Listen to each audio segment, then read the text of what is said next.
আমি জানি না আপনি কি ইসলাম বুঝছেন, আমি জানি না আপনি কি ইসলাম বুঝছেন, আমার জানা নাই। আপনি বহুত বড় মুহাদ্দিস, আমাকে 1 কোটি বার পড়াতে পারেন, সেটা ভিন্ন কথা।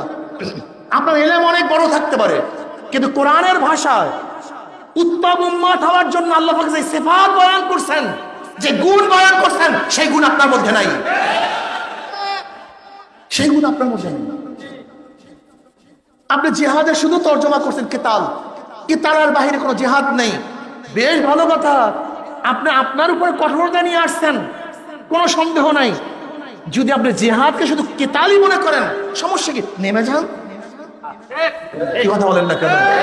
নেমে পড়ুন, করুন তো একটা কাজ, শুরু করেন। আপনি চরমনাইয়ের উপরে স্কাল তুলেন কেন? চরমনাইকে আপনি ঘৃণা করতেছেন কেন? আপনার ব্যাখ্যা অনুযায়ী তারা যদি গোমরাহ হয়ে থাকে, বেঈমান হয়ে থাকে, মুশরিক হয়ে থাকে, তাহলে তারা তো মুশরিক। মুশরিকদের উপরে তো জিহাদ এমনি ফরজ না। আপনার ফতোয়া অনুযায়ী তারা যদি কাফের হয়ে থাকে, কাফের উপরে জিহাদ এমনি ফরজ না। তা আপনার ফতোয়া অনুযায়ী তার মধ্যে জিহাদই ফরজ না। মিয়া, জিহাদের জন্য তো ইমান আছেন, আপনি তো আগে মুশরিক বানায় দিচ্ছেন, তারপর জিহাদ এমনি ফরজ না। যেহেতু আপনি মুমিনে কামেল, জিহাদ আপনারও ফরজ, কেতাল আপনারও ফরজ। আপনি ঘরে বসে বসে কি করতেছেন? ফরজ তরফ করতেছেন। বেয়াকুব, তুমি তো ঘরে বসে বসে ফরজ তরফ করতেছ। তোমার ইশকাল ওই সময় আসতো যদি তোমার কাজের উপর আমরা বাধা দিতাম, তখন তুমি প্রশ্ন তুলতে পারতাম, আমি এটা ফরজ কাজ করতে যাই, অথচ এই চরমনাইওয়ালার বাধা দেয়, তখন প্রশ্ন তুলতে পারতাম। কিন্তু তুমি কাকে ফতোয়া দাও? তুমি নিজে নামো না কেন? কত ছেলেদেরকে গুমরাহ করতেছ, কত ছেলেদের মাথাকে খারাপ করতে। এই বোকাগুলি একদিনও প্রশ্ন করেন, হযরত আপনি আমার শায়েখ, আপনি আমার কেতালের মুরব্বী, কেতালের উপরে জিহাদ বয়ান গ্রহণ করছি, আপনি এখনো বসে আছেন কেন? আমাদের নামান না কেন? আমরা নামি না কেন? আমরা অমুকের বিরুদ্ধে ফতোয়া দিয়ে লাভ থাকে, তার গুমরাহ, এর মুশরিক। তুমি এক মুশরিক নিয়ে বারবার মাথা খাটাইতেছ, কিন্তু নিজে মুমিন সেটা প্রমাণ করার জন্য মোটেও চেষ্টা করো না। আজীব ব্যাপার। নেমে যাও, সমস্যা নেই, কোনো বাধা নাই, তুমি নেমে যাও। যদি মুখ দিয়ে বলার মতো শক্তি না থাকে, তাহলে মনে মনে কি করো? ঘৃণা করো, পরিকল্পনা করো। ঘৃণা এবং পরিকল্পনার মধ্যে পার্থক্য থাকে। এই যে গেট, এই গেটের সামনে ময়লা, একটা ইঁদুর মরা, পচা, যত মানুষ এখান থেকে যায়, এই পচা ইঁদুর মরাকে ঘৃণা করবে না মহব্বত করবে? ইসরে গন্ধ, একটা নাকের মধ্যে রুমাল চাপা দেবে, গন্ধ, সবাই ঘৃণা করছে। 1 কোটি মানুষ এখান থেকে গেছে, সবাই ইঁদুরকে না মহব্বত করছে। কিন্তু মুদ্রার জায়গা মতো আরো পচে, আরো গন্ধ বাড়ে, হাজারো ঘৃণায় মুদ্রা সেখান থেকে যায় নাই, কমে নাই। কিন্তু একজন ইমাম সাহেব এখানে মসজিদের, উনি চিন্তা করতেছেন ঘটনা কি, এখানে ইঁদুর মরা, বালতির প্রয়োজন, পানির প্রয়োজন, ঝাঁটার প্রয়োজন। উনি পরিকল্পনা করছে, চিন্তা করছে। উনি পরিকল্পনা করিয়া বালতি দিয়া পানি মাইরা, ঝাঁটা দিয়া ঝাড়ু দিছে, ময়লা। কয়জনের পরিকল্পনায়? 1 কোটি মানুষের ঘৃণায়, একজনের পরিকল্পনায়। তুমি ঘৃণা এবং পরিকল্পনার মধ্যে পার্থক্য বুঝো? বুঝো তোমার সমস্যা কোথায়? আল্লাহ আফালা তাতাফাক্কারুন, আফালা তাকিলুন, আফালা তুবসিরুন, ইয়া উলিল আলবাব, ইয়া উলিল আবসার। আল্লাহ বলেন আফালা তাতাফাক্কারুন, তোমরা চিন্তা করছ না? তোমার মাথার মধ্যে চিন্তা নাই, কেন ঘৃণা আসছে? শুধু ঘৃণা করে বসে আস, বাস। আমি আমার দায়িত্ব পালন করছি না, পালন করো নাই। তুমি তোমার দায়িত্ব পালন করো নাই। আমি চ্যালেঞ্জ দিয়া বলতে পারি, আজকে বাংলাদেশের মুসলমানগুলি যদি গর্হিত কাজকে পরিবর্তন করার জন্য পরিকল্পনা করত, চিন্তা করত, ভাবত, তাহলে বাংলাদেশে গর্হিত কাজ থাকতে পারতো না। কিন্তু তার কোনো চিন্তা নাই, কোনো টেনশন নাই, কোনো টেনশন নাই। সবাই দরবেশ হয়ে বসে আছি, প্রত্যেকে মুহাদ্দিস, বহুত জানি, বাস, সবাই শ্রদ্ধার পাত্র, পূজনীয়। অথচ নবী আলাইহিস সালাতু ওয়াস সালাম এই দাওয়াত দিতে গিয়ে হাজার রক্ত ঝরাইছেন, তার খবর নেই। দান দান শহীদ করছেন, খবর নেই। হিজরাত করতে বাধ্য হয়েছেন, কোনো খবর নেই। অন্যের মোকাবেলা কেউ করি না কেন? তাহলে আমার মাদ্রাসা বন্ধ হয়ে যাবে, আমার ইমামতি শেষ হয়ে যাবে, আমার পদমর্যাদা চলে যাবে। দেখেন না প্রত্যেক জায়গায় এক একজন বসায় রাখছে। এখন বাইতুল মুকাররম থেকে এক সময় তো কত প্রতিবাদের আওয়াজ আসতো, এখন কোন আওয়াজ শুনেন? কারণটা কি কোনটা? আল্লাহর ভয়ে, ঠিক না ভাই? আল্লাহর ভয়ে কোনো প্রতিবাদ করে না, ঠিক না ভাই? আলহামদুলিল্লাহ। না কিসের?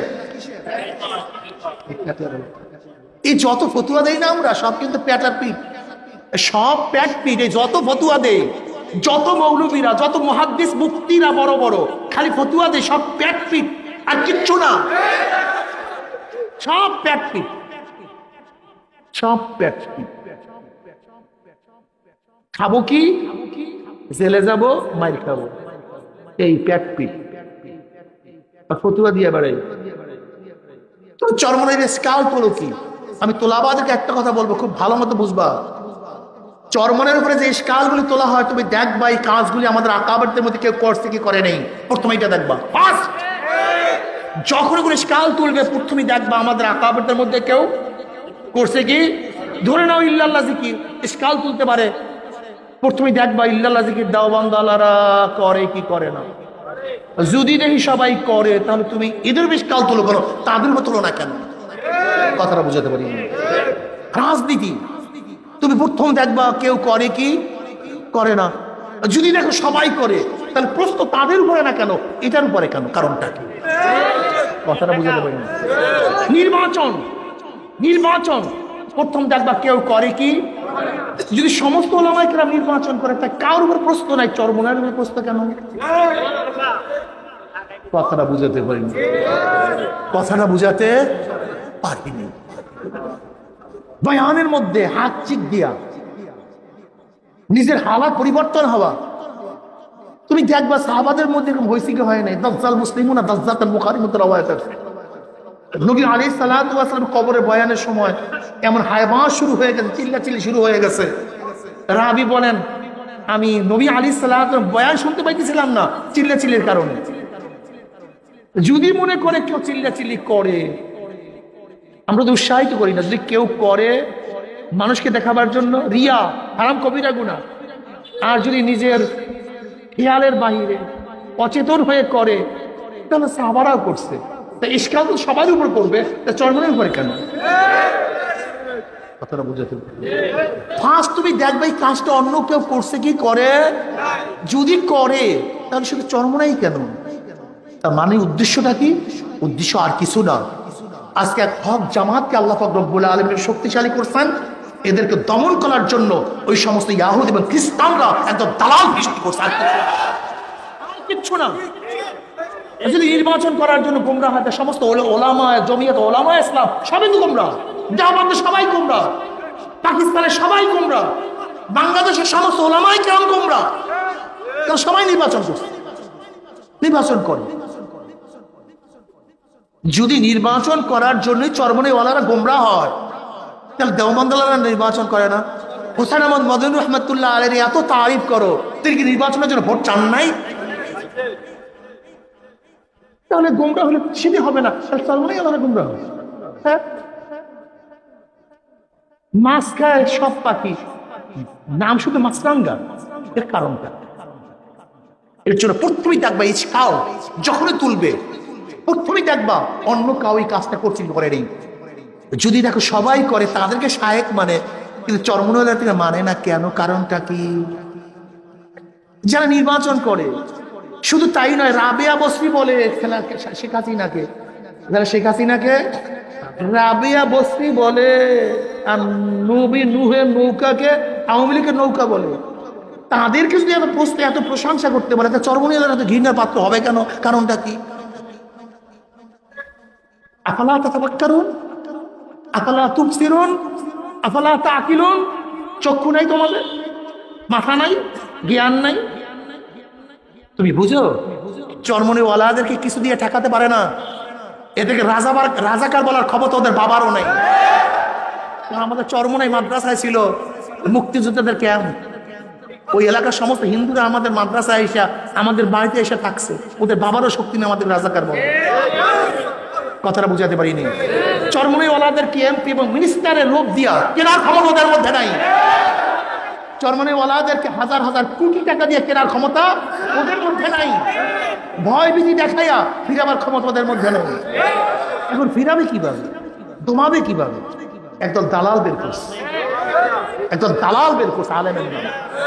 এই দালালগুলি শুধু চরমনার বিরুদ্ধে লাগছে। যদি এই কাজ করার কারণে গোমরাহ হয়, তাহলে এই কাজগুলি যারা করে সবাই গোমরাহ, এই ফতুয়া দাও, তারপর চরমনার বিরুদ্ধে। জলি জিকির কি শুধু আমরা করি?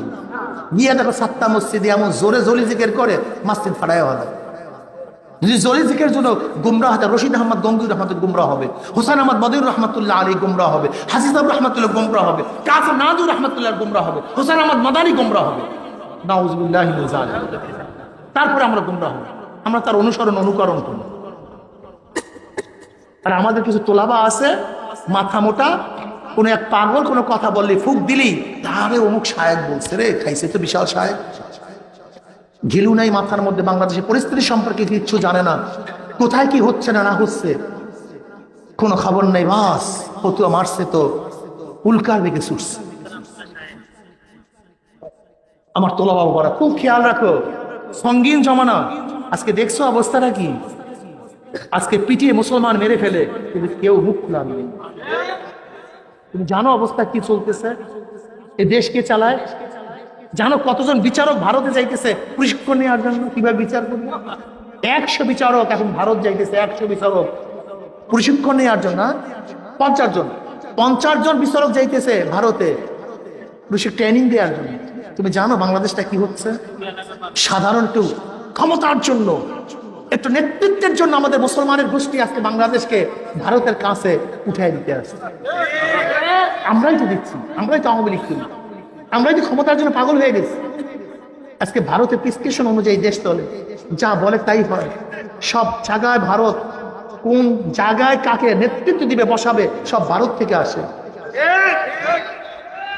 আর তোমরা আমি শুধু একটু সাক্ষী না, সব শেষ করে ফেলেছি। ইসলামকে জবাই দিতে আসছি, মুসলমানকে আজকে হত্যা করতেছি। যাই হোক, এটা আমার বলার কথা না। আমার যুবক অনেক সময় কষ্ট লাগে তো, অনেক সময় বের হয়ে যায়।